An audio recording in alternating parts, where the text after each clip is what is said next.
Hello everyone, this video is going to be about how do you break into product management. It is one of the most aspired career paths by a lot of people, and all of us, like before we know how to get into product management, there are a lot of ways we can actually get into it, but it is confusing for us to actually get that break and to navigate our career paths before actually landing into the product management. So primarily there are four ways of getting into product management. The first way is internal transition. That is the one that I took. I will be diving deep into this way of going into product management. The three other ways are external transition, uh, course to take a PM job. Now there are a lot of courses available in the market where you can take the course and then switch into PM. And of course, there's this age-old method of going and getting an MBA and then going into these management roles. And product management happens to be one of those roles that you get after MBA. Now these are the four ways. The one that I know the best and which I have taken is an internal transition way. So I used to work in a B2B startup, B2B Series C startup, and there I got an internal transition. I was an engineer back then, and I was very well versed with the code and how the different parts of the product worked.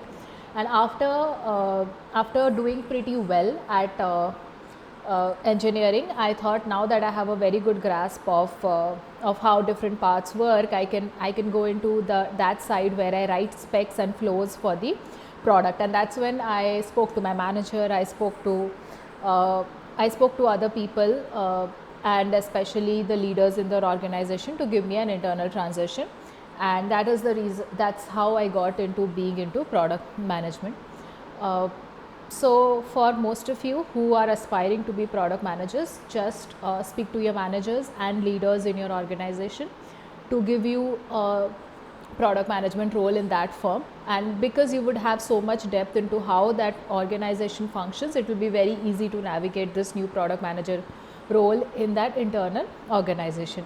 Now, if you are not able to get a role because of some vacancies or because you have a lot of work in your current role, what you can do is that the other way is to actually go and look for startups, especially startups, Series A, Series B, Series C, any level of any one of these levels, to give you a product manager role. Now startups are usually hungry for more people, and they also look out for people who have that hunger. So if you are really someone who wants to go ahead in your career as a product manager, any startup will be willing to take a chance on you without looking for experience of product management per se. So that's the second best way to get into product management. The other two ways are pretty costly. You have to pay dollars to actually do a course, or you have to pay lakhs to do an MBA. Both of them are costly, and then you have to weigh out which one is actually a better way to do product management. So this is it about how to get into product management. The next video that I'll be doing is how to navigate your new PM role for the first 3 months. So stay tuned. This is the first video. Thank you.